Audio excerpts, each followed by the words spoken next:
When you watch the mainstream media news, do you feel a little twitch? Is there a tingle in your left hand? Is your jaw locked? We have the solution. Welcome to Reasonable Arguments, News and Nonsense, the podcast where thoughtful debate meets unfiltered fun. Coming to you from Sarasota, Florida, where your host, Jamie Miller, a political expert with a high-level take on today's events, and Jennifer Bash, someone who can't stand politics but loves helping you make sense of the chaos. Together, we mix informed conservative commentary, playful banter, and just the right amount of nonsense to keep it entertaining. From domestic and international news to conspiracies both proven and debunked, we tackle it all with humor and honesty. We believe keep your arguments reasonable and your nonsense fun. This is Reasonable Arguments, News and Nonsense. And now your hosts, husband and wife duo, Jamie and Jennifer.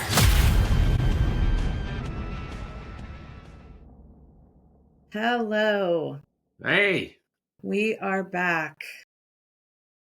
All right, so tonight is going to be fun. We are breaking down the stories that everybody needs to know.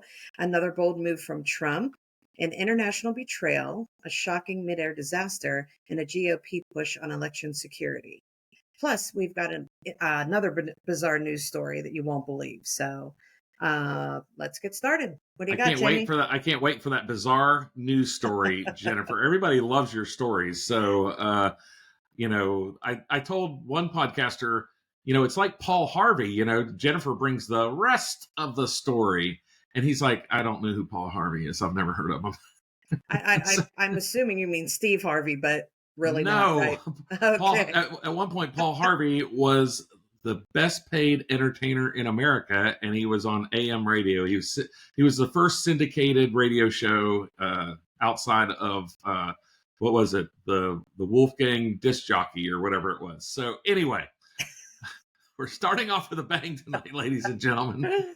So first of all, we have liberal policies have real negative, real world impacts, and I'm not going to blame the midair collision on DEI, but Joe Biden's COVID mandate may have had something to do with it, because in 2019, there were 14,000 air traffic controllers.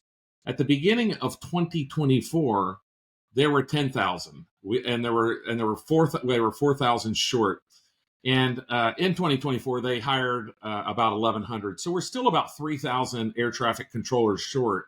In that time, the real only difference is Biden had his COVID vaccine mandate, where he told federal employees, you're either going to resign, be fired, if you don't get the COVID vaccination. And here's the funny thing.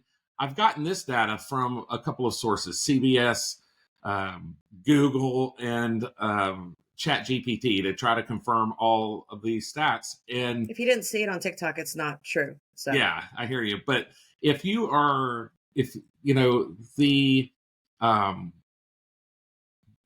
this lack of air traffic controllers is because of the Biden COVID mandate. But the thing is, if you ask any of these resources, how many people in the federal government or how many air traffic controllers were fired or quit because of the COVID mandate, there's no data, because the federal government didn't keep data. They knew they were going to leave these positions, these critical positions, empty and vacant, and they didn't have a plan until 2024 to hire more air traffic controllers and train them. Air traffic control isn't something you just step into. You have to, be trained. I'm not sure how long the training is, but my guess is it's extensive. And so I think there's more to this story. I think that's kind of why, Donald Trump says things like, the crash was caused by DEI. It may or may not have been DEI, but yeah, but he had, with the whole DEI and people leaving. I mean, you can sit there and blame this on the COVID mandate, but in all reality, it's not like we've had thousands of plane crashes in the last 4 years. So no, but I would have to debate this. Well, but we have had, and Time Magazine talks about how many, just in the last 10 days, there were 2 near misses that almost exactly replicated what happened. And this has been an ongoing, problem over the last 4 or 5 years, especially How many around near misses have DC we had over the airspace. last 4 or 5 years? What's that? How many near They didn't misses? count like that, but what they did was Exactly. So, they I mean, quoted people who are familiar with DC airspace, and they're like, "This has been a disaster waiting to happen, and it's from a lack of training and all of that sort of stuff." There's just going to be more to the story here. well, there has to be more to the story because right now, everybody's blaming Trump, and because we didn't have this issue in the last 4 years. So what has happened over the last 2 weeks that caused a breakdown in the air traffic controllers? Well, there wasn't a breakdown in air traffic controllers, but Trump has, Time Magazine also reported, there's a big, oh, well, Trump made all these changes. He fired the director of the FAA, the Federal Aviation Association, and Yep. he's continued, he's fired the DEI programs within FAA. And yet, but by paragraph 4, Time buries, they have this huge headline, oh, Trump accused of, causing this disaster due to his actions. But on the fourth paragraph, they, and I quote, changes not linked to crash. The changes by Donald Trump were not linked to the crash. And so, this is all just fodder for Democrats. And, this is more, we're seeing Donald Trump clean up Joe Biden's mess on issue after issue after issue. And this plane crash, if anything, is part of the hangover of Joe Biden's failed administration.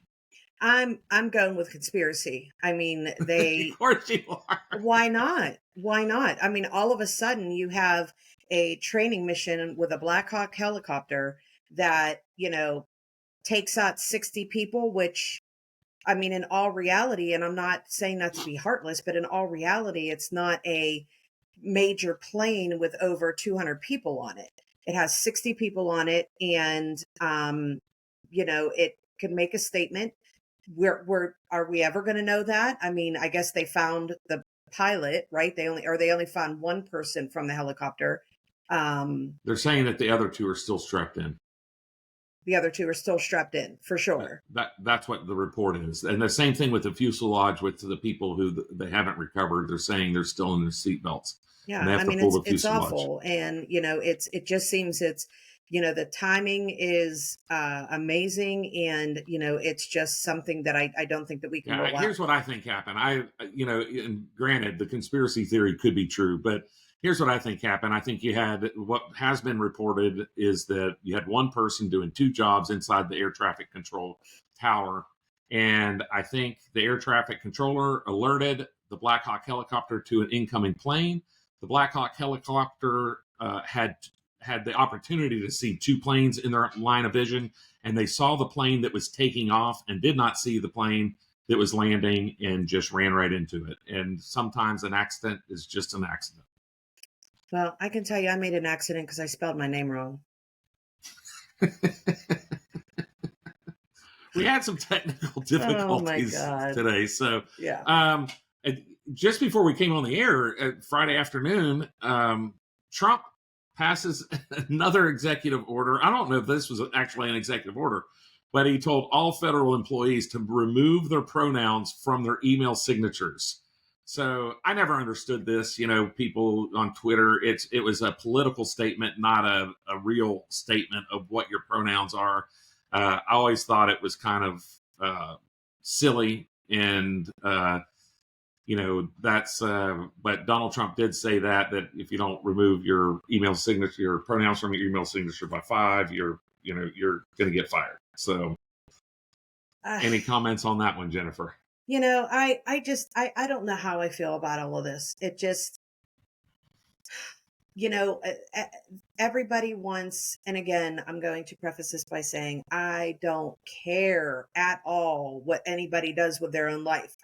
I don't care. You can sleep with who you want to, you can marry who you want to, you can be whatever you want to be, but why does it have to be thrown down in everybody's throat? I don't understand that. We've gone through, we grew up where it was, boys and girls, and that's the way it was.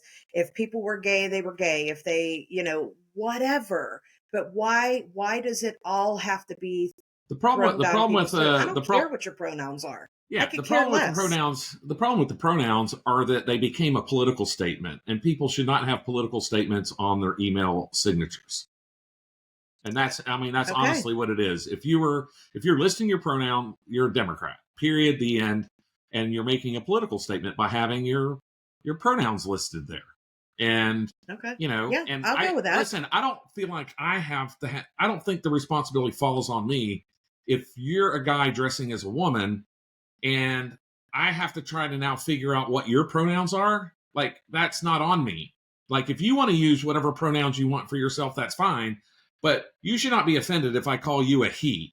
And if you do, that's just that you being offended is on you as well. Like, I just don't get it. Like, why do I have to try to keep a list of people random strangers? And, the other thing is, like, all of this is, kind of everybody's sexual orientation, and I just don't believe that I don't need to know that about you. I don't, it's funny because, I was at an event and, the guy comes up, it's like, well, as a gay man, blah, blah, blah. I was like, dude, am I trying to sleep with you? No, I'm not. So I don't need to know if you're gay. Why do you have to throw that in my face that you're gay? I can tell that you're gay. You're prancing around like you're gay. You're doing all the gay things. So you're Jamie. But no, I'm being serious. Like, I don't like why. Don't turn into Archie Bunker. I understand. No, I'm not. But like, I'm not trying to have sex with you, so I don't need to know your sexual orientation. So quit throwing that in my face. Quit throwing your sexual orientation in my face. I don't want to know it, and it's not acceptable for the workplace. It's not. I understand that part, but I mean, and yes, you take it to an extreme when it comes to that on some things. But no, I don't. I don't think I said an extreme thing. Well, just prancing around and doing all the gay things. That's this guy was Listen, trying we're not going to go into it. We're not going into it. If you saw this guy, it's probably the same one who came up to me at one of the networking events saying about him being gay also. It's probably the same thing. But the point is that if you are secure in who you are as a person and you are accepting that you identify as something other than the norm, that's fine. But 100%. Don't throw it down everybody's throat. We're not doing that. We're not, we're not doing that. That's not what America is. And it's certainly not good for your email signatures. Your sexual orientation has nothing to do with your federal email. And we have a lot to go through, so we probably should that one was supposed to be an easy one. Okay, Donald Trump this week signs an education executive order. There's a lot packed into this one. So I'm going to go through 4 bullet points that I pulled out from, and we'll put the executive order link to the executive order in our comments here. Yeah. And, it directs the Secretary of Education to prioritize school choice programs. It issues guidance for block grants for education alternatives, including private and faith-based options. It directs the Department of Defense to submit plans for military families to send their children to schools of their choice. And it directs the Secretary of Interior to submit a plan so students attending Bureau of Indian Education schools can use federal funds to send their children to the school of their choice.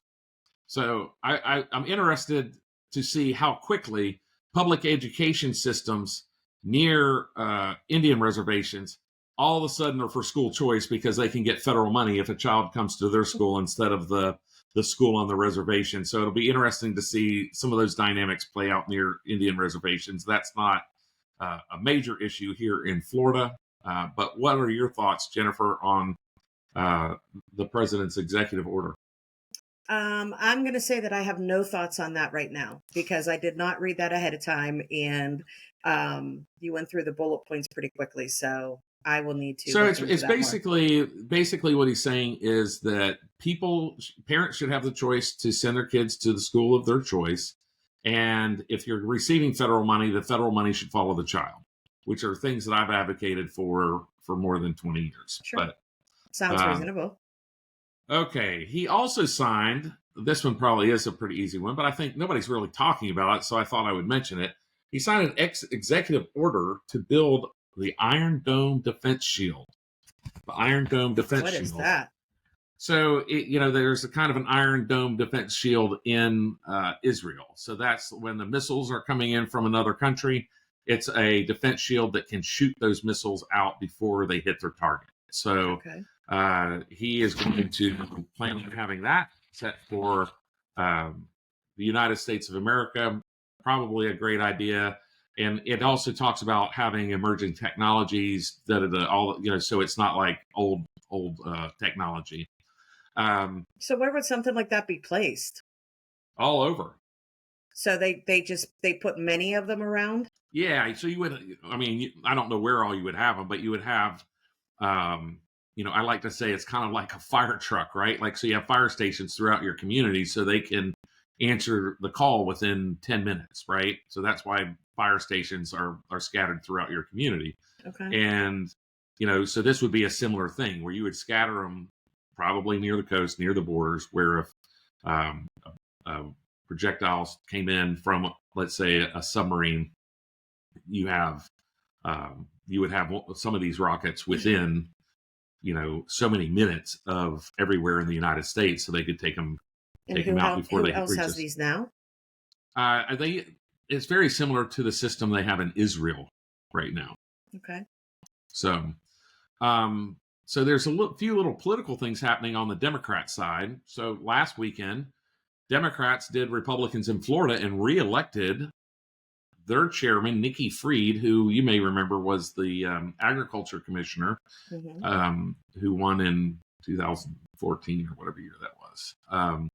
And so she had a horrible election. And I've talked and written in Reasonable Arguments, the Substack, ad nauseum, how just tone deaf she was, number one. Number two, how horrible she was at strategy, and why Democrats decided to reelect her after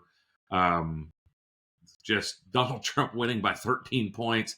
The Republicans held the majorities in both the super majorities in both the state House and state Senate.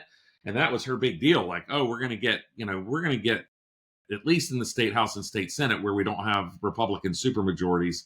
I mean, she failed at literally every level of government in politics, and they reelected her. So, in fact, even Republican Party of Florida Chairman Evan Power, as she was running, she's like, she has my full-throated endorsement. Like, go, Nikki, go. So, why? Just because she's no threat? She doesn't seem capable, quite frankly. And, Wasn't she in that position for a very long time? No, she's been in that position for 2 years. Oh, okay. Yeah. So she's just been in that position for this election cycle. She made a huge strategic error in June of 2024 by having Democrats, and let's say, I'll even say unqualified Democrats. And by qualified, the only thing to reach this level of qualification is that you live in the district, right? Every other definition doesn't matter. So she had people running in like Sarasota down against James Buchanan who lived in Daytona Beach. And so what she said was, I want a Democrat running in all 140 legislative elections. And when you have incumbents, that is a ridiculous way to run a campaign. I said she ran it by press release. She got her press release in June, and she had her failures in November. And how she was able to win it just shows you how few people either want to be involved in the leadership of the Democratic Party, or they're just willing to be the failure. So, was she running against somebody? Yes, I think there was a competitive election. She won big. And in fact, we want to have some guests on, and one of our guests is going to be a Democrat state committee person. But we're trying to work out our technical difficulties first. And so we're going to get through those. So we'll probably do 4 or 5. We could probably easily add them. So yeah, that'll be the easy part. We just can't be in the same room. Yeah, so we're going to have 4 or 5. We might have 4 or 5 more episodes, and then we'll do start having some guests. But we've already started reaching out to people. We've got some great guests lined up, and it'll be a lot of fun. Yeah, and my friend Laura that I saw yesterday, she was actually at the January 6th rally, and she is desperate to come on here Oh, I love it. to talk about what she saw, which is very, very different than what was actually reported. So That's a wonderful guest. We need to get her booked as soon as possible. Yeah, absolutely. So this weekend, the National Democrats are electing their national chair. The national chair is stepping down after his failed campaign, and Harris, but he's not leaving without kind of making some swipes. And he said, hey, if Kamala Harris wants to run again, she should be the nominee. So I say, hey, Democrats, more power to you. Bring Harris on again. The more unqualified candidates you put before the American people, the better Republicans look. Well, she's going to have 4 years of grooming. I mean, isn't that going to make things better? Grooming? How? Like, what's she going to do to increase her chances? Like, she was vice president. Now, if she were to go back and run for governor of California, this is the same advice I gave Dan Quayle after George Herbert Walker Bush's loss. Your vice president, if he had gone back to become the governor of Indiana, who knows? He may have become president of the United States. But, he didn't want to go do that. To him, the governor's mansion was beneath him as vice president. My guess is Harris takes the same tack. The governorship of California is probably beneath her ego. But if she wants to have a future in politics, that's her path, is through the governor, through an executive branch leadership, not a U.S. Senate leadership.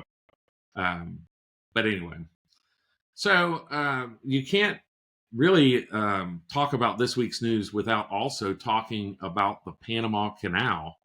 Donald That's Trump what has I was said, thinking. Yeah. You're making fun of me, babe. I know you are.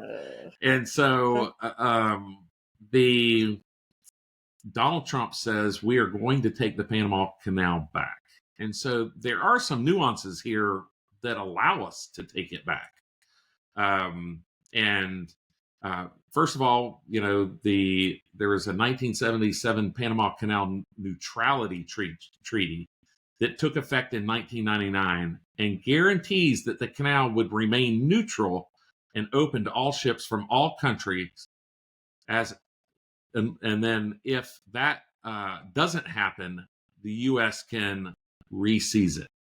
And that treaty, that 1977 treaty that took effect in 1999, gives the U.S. the right to use military force to defend the canal. And this is important because in America, treaties have to be ratified in the U.S. Senate by 60 votes. And so to get to 60 votes to ratify giving the Panama Canal back, they had to allow this military force clause. And so the Chinese government has said, well, the Panama Canal should not recognize the U.S.'s right to military force to defend the canal. And so by them even saying that, they're suggesting that China has more impact on the Panama Canal than they should. Senator Ted Cruz said today China is building a bridge over the canal, and that's going to shut down transit within the canal and on ports on both ends. And his quote, the presence of the Chinese government, Chinese companies, and especially Chinese state companies, but not limited to them, does raise serious issues and concerns for the neutrality of the treaty. That was actually George Mason University law professor Eugene Kontorovich, and also Secretary of State Marco Rubio will be traveling to that region starting tomorrow, February 1st through 6th, but he will also visit El Salvador, Costa Rica, Guatemala, and the Dominican Republic. I know this is riveting news for you, Jennifer. Well, this is going to be a stupid question, and maybe we learned this in history, but I hated history or geography or whatever. But how can the U.S. just decide to take over the Panama Canal? Well, like, it was ours. How's it ours? It was ours because we paid to do it. Like we are the ones who built it, and so we had a lease to have it for however many years. And then Jimmy Carter, in all of his befuddlement of horrible foreign policy decisions, decided to give it back, sign this treaty, and give it back to Panama, which was a horrible decision. And so to get the treaty past the U.S. Senate, you then had to make these concessions that would allow, if there's not neutrality, or if there's an attack on the Panama Canal. And at the time, Panama was like, yeah, if some other country comes in and tries to take over the canal, we want the United States help to defend it, because we can't do it ourselves. And so you have to realize there's very few countries that can stand up to Russia, China, or North Korea. North Korea being the third of those, although they may have the nuclear bomb that could reach Japan. But China is a force that is trying to colonize and impact the rest of the world. They're anywhere. They immediately, when there was the snafu in Colombia last week, right, that we talked on our last podcast. China immediately came in and said, "Oh, if the United States isn't going to do this, we'll come help you." So they're trying to spread communism throughout the world every chance they get. And so this control of the shipping lanes, when the Panama Canal was passed, about 10% of ships were flagged by the United States that went through the Panama Canal. Now it's down to about 1.5%. And there's a lot of reasons for that. Most people flag their ships in other countries for tax reasons, but and other geopolitical and all financial and all those other economic and political reasons. But we have a vested interest. 80% of those ships are either taking goods from or delivering to the United States. Okay. And so 80% of the Panama Canal is geared towards our economy, and we have a vested interest there. And so now is this going to piss China off? Yeah, everything we do is going to piss China off. I mean, that's where it is, right? So we have to pick our battles, but certainly the Panama Canal is one worth picking. Okay. I know you're bored when you're like, okay. I'm not bored. I'm not bored. It's just I think you're giving all the information. Oh, great. Okay, so the Republican Congressional Committee passed a bill, and it is in the process. But Congress does not have very many things that they can do to ensure election integrity. Each election is controlled by each individual state, and so but Congress does oversee elections in the District of Columbia. Why is that, though? Why is it that the states are allowed to make the rules? Because we want, listen, the and it's a Republican ideal that the government closer to the people is more responsive to the people. So, your local government. But it shouldn't be based off of whether you're Republican or Democrat. It should be based off of the system, period. It's a voting system for whoever it is. So now the states have joined in on a couple of issues. So, for instance, it's much harder. In 2000, for instance, the 2000 recount here in Florida, we had 13,000 people who voted in Broward County and Manhattan alone. They voted in two places, which is completely illegal. Mm-hmm. And so we had 13,000 people who did that. And so now that has become much harder to do because states have signed interstate agreements that allow them to look at each other's voter files to make sure people aren't voting twice. And so in some place like Florida, where you have a lot of transient citizens, you have a lot of snowbirds, it's a little worse than, let's say, someplace that has a more stable population like Kansas, right? Where you don't have a lot of people spending 6 months of the year. Why can't they go to like a fingerprint system? Well, that's one of the things they've talked about, right? So that you can only vote once, your fingerprint's on file, we know who you voted, but you also are kind of like, I've never been fingerprinted in my life. Why do I want to give the government my fingerprints? What are you going to ask next? Here we go. What are you going to ask next? Ask me to give my DNA so I can vote? Yeah, I mean, no, if you are so like this is the hill you're gonna die on from this whole voter thing, because you want this change so badly, but you're only willing to give it so much. So That's not really true. That is absolutely true. You're no different than everybody else, because if you're mad because California doesn't have or has no voter ID, but yet you're not willing to go an extra step to prove who you are to make it legit. Why do I, if I show my ID, why do I need the fingerprint? Because it could be a fake ID. So Anybody can get a fake ID. Democrats don't even want an ID. So there was one case of fraud that happened in Michigan, and it was an unfortunate Chinese student from Michigan State University, 18 years old. He took his college ID down to the precinct, registered to vote, and voted. And he went back and told all of his friends, "Hey, I'm so proud!" Like he was proud. I voted. I participated in American democracy. And all of his friends are like, "Dude, you broke the law." What? You need to go down there and tell them you want your vote back because you broke the law. So the kid goes down there and he says, "Hey, I don't think I was supposed to vote. I'm not a U.S. citizen." And there is a Republican poll watcher who made a big deal about it. The kid ends up getting arrested. They end up giving him a misdemeanor. But here's the thing, is he cast that vote and his vote counted. Because once an illegal ballot is in the system, it becomes a legal vote. And so it's a perfect example. Like, so you have to stop people from voting who aren't allowed to vote. And, same day registration is ridiculous. No vote. Kamala Harris only won states where there were no voter ID laws. Those are only states she won. So, I'm not going to say that Donald Trump would have won them if there were voter ID laws, but he would have won some of them. And we probably win a couple of, more congressional seats. But let's talk about what these things are doing. So the Republican package prohibits because you give up on talking about the fact that we should have some kind of. We're going to get to it. You got in front of the skis, you got in front of the story, babe.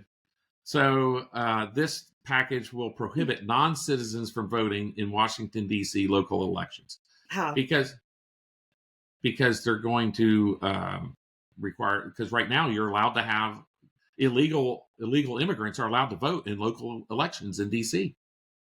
That's the law today. How are they voting? They're registering to vote and voting. Do they have IDs? Who knows? So also non-citizens in Washington, D.C. would be prohibited from administering elections. And they are proposing a constitutional amendment that prevents non-citizens from voting. Now, a constitutional amendment is a huge lift. It requires 2/3 vote in both chambers of Congress, both the U.S. House and U.S. Senate, and 38 state legislative bodies or constitutional conventions in the state must ratify the constitutional amendment. So, number one, that's a heavy lift. That's a long process. Takes probably years to get done. But like you said, it doesn't go far enough. I think this whole thing is ridiculous. They have technology for everything. I mean, you put your face up to your phone turns on. I do my thumbprint on my phone opens up. I mean, there is absolutely no way. Open the voting to your device.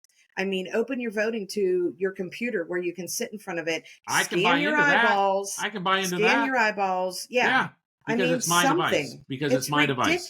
It's ridiculous that the country is so antiquated that it can't come up with something to make it foolproof and to show who is. But then once you scan the eyes, I mean, you're going to have your information somewhere in a database that is going to recognize your eyes. Well, you're right. My eyes are already on record at CLEAR, which is probably some level of a federal government because it's TSA. Of course it is. So you're already in the system, dude. I don't know why you don't realize that. You're already in. I advocate for free, fair, and transparent elections. Yes. Right? Absolutely. And so this does not go far enough. Don't give your fingerprint because that's not. I'm fine with the fingerprint. I'm going to rescind that. Now you're fine. I'm going to rescind it. Okay. You win. You talked me into it. Oh my God. Hold on. Yes. Finally. And you know what? I am actually going to mark that on this. Okay, we're good. Bask in the glory of the one win you've had in 12 episodes. But not in 6 years. Yeah, right. Exactly. So here's my idea. And you've heard me rant around the house about this. I don't know if I've said it on the podcast. I've written it in my Substack. But number one, we have to require voter ID. Whatever you want to call it, whether it's a fingerprint, whether it's whatever. Like, we have to have some level of voter ID. And if a state does not allow voter ID, I believe Congress can pass a rule right now that says if your state does not pass a voter ID law, that we are not going to sit members of Congress, U.S. House and U.S. Senate, to until after the organizational session. So you don't get to vote on speaker, you don't get to run for leadership, and you're not the chairman of any committees. Yes, And you covered that on the last you would get podcast. these voter ID laws changed in the states like that. It would be like, okay, all of a sudden everybody wants voter ID laws because we are now now there's some just going to give out function. IDs to anybody. It's not going to be any different. Well, in Florida, it will be different because we passed, on your state ID, it says whether you're an immigrant. Now, most states, I think we're probably the only state that does that. So, and also, I want to live stream everywhere ballots are stored, distributed, voted, collected, counted, and canvassed. We should be live streaming all of this. So this is something that should be included. We should use the District of Columbia as a testing ground. The argument. Do you know the argument that I've had from Democrats who have said we should not live stream inside a precinct? Now, granted, it shouldn't live stream where they can see how you're voting, right? Your vote's private. You should be able to vote for who you are. And so I'm not suggesting that we put these things over somebody's shoulder. But we certainly, the argument is it would be a chilling effect for people who are voting who are wanted by police. I'm not kidding you. That's the argument. Is that we shouldn't live stream because people won't vote who are under indictment. Let's go back to fingerprints. Right. I mean, you're killing how many birds with one stone? I mean, why are ridiculous. Democrats advocating that it's okay to vote if should be in jail? Like you should be in jail, but you're roaming the streets so you get to vote. Like it's bizarre, and I've said forever that do they scan IDs when people come in, or do they look someone physically looks at it? Yeah. Oh, and so God. I've always said that like Democrats, why would, like, if I'm a tourist, let's say there's 2 weeks of election and we go to early voting in Sarasota and we decide, hey, we're going to go up to Michigan, and we stay at a hotel just because, and I'm paying tax there, right? Paying hotel tax in Michigan, and so. Should I then be able to take my ID down, use the hotel's address, and register to vote in Michigan? Should a German be able to come here to New York or Florida and say, oh, I'm a tourist, I paid some level of tax, now I want to vote? Of course not. It's ridiculous. Why are you blaming this all on the Democrats? I mean, this has been the system in place for how long? You can't just blame it on the Democrats. This is a full system issue. It's a full system issue, but the people standing in the way right now towards any type of logical or reasonable reform are Democrats. Who's in control of it? Who has the ability to change anything? These are basically state laws. So you're talking about states of like Michigan, where run by Democrats, California run by. In fact, Gavin Newsom, cities in California said we want voter ID laws for our city elections. And Gavin Newsom said, nope, that's against the law in California. So you have no voter ID laws for any elections in California, even if citizens voted to have voter ID laws in their local elections. But this is exactly what I'm saying. The states, this is a countrywide process. This should not be given to the individual states. This should be something that whoever is in the government makes the decision and says, this is how every state is doing it. We are doing fingerprints. We are doing it this way, period. Why? Who makes the decision to take it away from the states? Because it's not a decision that's taken away from the states. The states have this responsibility. You're not listening to me. You're not listening to me. The states. You're not, Jamie. It's this just is like, a states' okay, rights so issue. if you're running a company and you have 5 different departments, okay? But you have one process that is the same for all 5 of those departments that comes up to the main umbrella company, right? And you take away the autonomy from those 5 departments and say, look, here is how we're going to do it because we are reporting it under one umbrella. Everybody needs to do it the exact same way.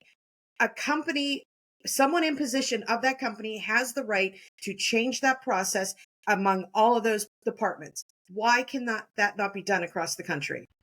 Because it is the state's rights and responsibility to run elections, because in the Constitution, the federal government did not enumerate that right to the federal government. Then who changes that? Who changes that? That would be a constitutional amendment. Yes. Constitutional amendment. It needs to be a constitutional amendment because so you're coming in.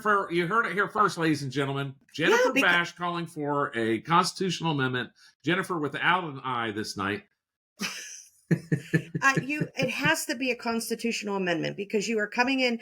When the Constitution was made, you didn't have technology. You didn't have all of these things that are happening. Now you have all of these things that are happening, and you need to make changes as things progress.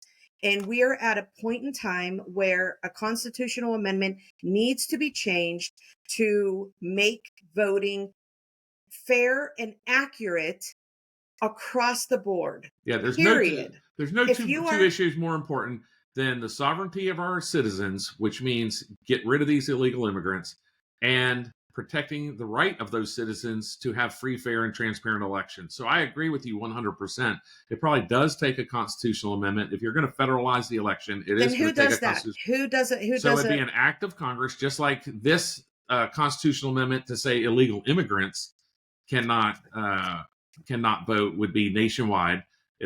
That constitutional amendment, it would take. How do we start it? So you start it with an act of Congress, and then you have to have. Tell me how I would start it. How would I take the first step? Call your congressman and get him to file a bill. Okay. That's I'm doing it because it's ridiculous. This is a constant battle every 4 years, and it is ridiculous how easy this could be changed. And well, I guess not how easy it could be changed, but how easy it could be fixed. That's why I suggested, well, it's not easy. A constitutional amendment's not easy, but that's why I suggested that in the rules of Congress, which is based by congressmen in both the House and the Senate, they have separate rules.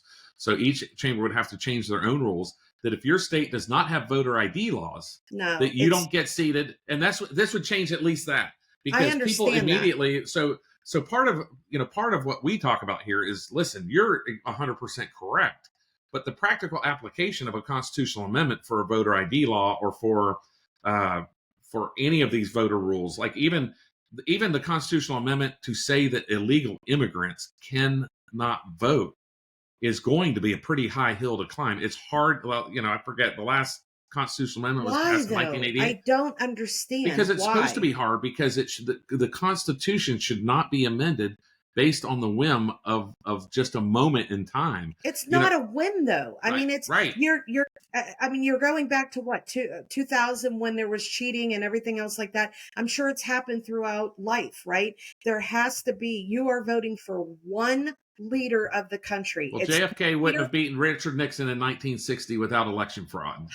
Jamie, I'm doing this. Like I am organizing this because I'm so mad right now because it's so ridiculous. It's so ridiculous. Start it on the YouTube with a short and say, hey, I'm set up a jot form and get people to start signing a petition. I'll do it. And let's start getting petitions from all across the country of how we need to get free, fair, and transparent elections, because there's nothing more important to the sovereignty of our country than only allowing citizens to vote and making sure that votes are free, fair, and transparent. And voter ID is like one step. Live streaming everywhere is another step. Fingerprint technology could be the next step. So, does it say anywhere in the Constitution that you have to be a human person to vote? Well, no, it would be in state law. Okay, does any state have a law that says you have to be a human person? I think they probably say that you have to be, every state says you have to be a citizen, right? And so you're supposed to be a citizen to vote. But some of these states have turned their back on it. California, everybody claims they don't allow non-citizens. Non-citizens aren't allowed to vote in federal elections. But what is the definition of a citizen? And the only reason I'm getting at this because I'm just mad, and now I'm just bringing stupid shit up. But you have the people out there that identify as a cat, and they're able to go out and vote. Well, no, because you're not a human citizen. You're identifying as a cat. So no, now you don't get the vote. I love it. Ugh. All right, baby. I got So you wound mad. up tonight. Look at this. It Wow. irritates me. It irritates me because coming Bring in from the thunder, baby. well, no, coming from a leadership role, it's about processes, right? I mean, it's about best practices, and you have to pivot, you have to be flexible, and you have to be able to make changes as things progress in life. It's just that simple. Right. It should not be this difficult. It should not. And if it is one nation under God, then that's the way it should be. Period. No argument for me. I'm with you. Let's go do it.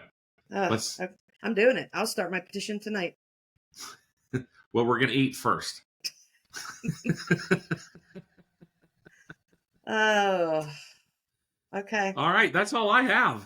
That's it? Yeah. Oh, yeah. It's it. We've only gone 45 minutes. All right. Well, so lots of stuff happening. This next week's going to be crazy, too, because you're going to have the continuing investigation into the crash. You're going to have Marco Rubio out of the country.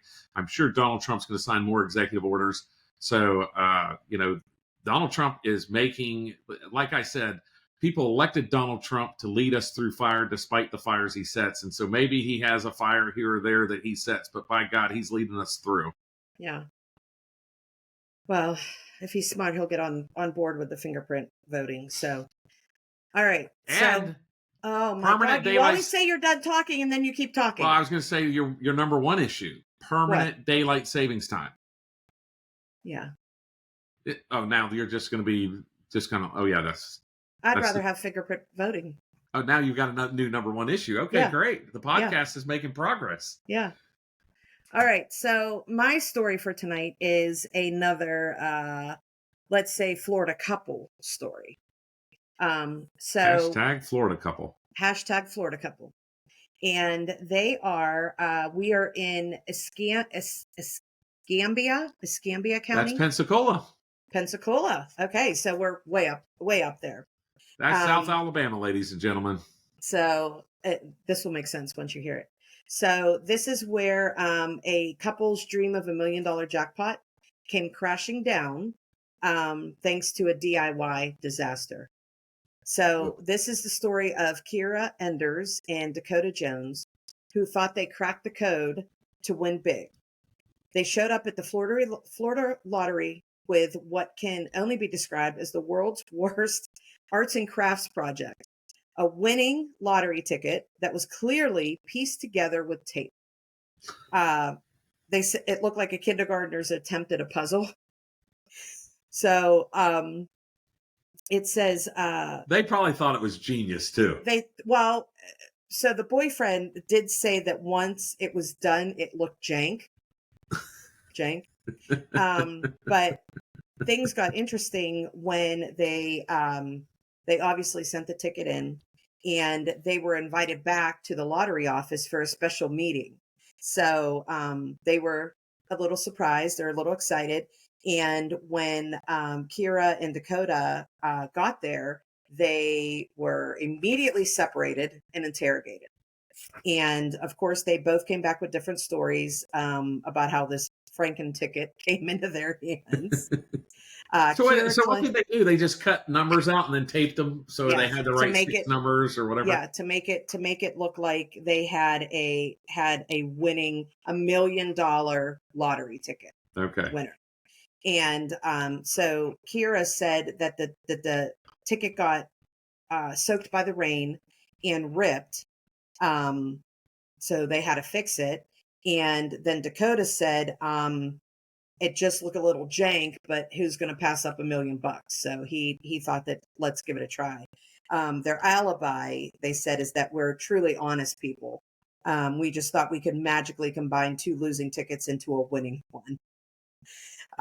So long story, it's no more complicated than that, right? Right, yeah. So long story short, their $1 million dream turned into a stay at the county jail. And their bond was set at $20,000 and $17,500. I guess Dakota just got $17,500 because he just said it was jank. He wasn't part of the taping process. But so I would advise to never tape your lottery tickets together. And now whereabouts unknown. Yeah. Who knows? Yeah. I mean, I guess you got to give them credit for trying, right? I don't know. I'm sure there's been worse things that are done, but that'd be funny to just kind of see, talk to a lottery official and say how many different types of fraud. Yeah, how often do they see weird things coming in? There's always somebody's always building a better mousetrap. I mean, we were watching the news the other day, which we almost never watch news, but now that we started the podcast, we've watched a little news. You have Fox News on every morning. I have Fox Local on for the weather and stuff. But and you're on your phone, the Drudge Report. You're going I read through stuff constantly. But we were watching, and in one of the local, it was actually a local report where they were taking the QR codes for your parking meters, and they were putting a fake QR code over the QR code that was on the sign, and people were taking a picture of it and putting in their information and then losing all their money because the QR code on the sign. So anytime you're in public and you see a QR code, make sure that there's not try to peel it off. Same thing with credit card readers at gas stations. Make sure you pull on them because they could be fake and they're stealing your credit card. It's nuts. How everybody's always building these guys are always building a better mousetrap. I mean, I guess everything should be done by fingerprints. Tape. I guess the tape isn't building a better mousetrap because they are the ones who were snared. So you messed up my pun. I was trying to go for one, but I didn't do well. So you usually have a pun. Now this is 2 in a row. You have no pun. Oh well. I didn't listen. I know. I got to get back to my puns. I will get back to my puns. But now I'm going to be busy changing the world because I am. My action item coming off of this podcast is who is going to sign my petition saying that we need to have fingerprint voting to be fair. What do you call it? Free, fair, and transparent. Free, fair, and transparent. How much freer, fair, or transparent does it get than by your good old fingerprint? So my question now is, because it's state law, are you going to pass this petition at the state level, or are you petitioning your congressman for a constitutional amendment? What are you doing? I don't know. I guess I have to look into how I'm going to do that. But I think signatures count, right? I mean, I think you have to have. Well, you have to have a specific thing that you're saying that stays constant. So you can't get signatures and then change your paragraph because then you have to change my paragraph. I've been saying fingerprint. Okay, I'm just Well, I'm gonna ChatGPT it before I send it out. Forget the lawyers. Forget the Secretary of State. I'm gonna ChatGPT it. All right. I'm a tax-paying citizen. I love it. Right. I can't wait to see where this goes. We now have a project with the podcast. Oh, yes. All right. So we are done for tonight. All right. Take us out, babe. All right. See you guys. All right. Have a great night, everybody. This has been Reasonable Arguments, News and Nonsense. There is so much BS on the mainstream media news. But you knew that. And that's why you're here. We tackle everything with complete honesty. And we always end on a lighthearted note to leave you smiling. Why do it if it ain't fun? We hope you enjoyed the show. If you did, make sure to like, rate, and review. We'll be back soon. But in the meantime, find us on social media. Find Jamie at RepJam. And Jennifer at Jennifer_SRQ. See you next time. With an husband and wife duo, Jamie and Jennifer, keep it real on Reasonable Arguments, News and Nonsense.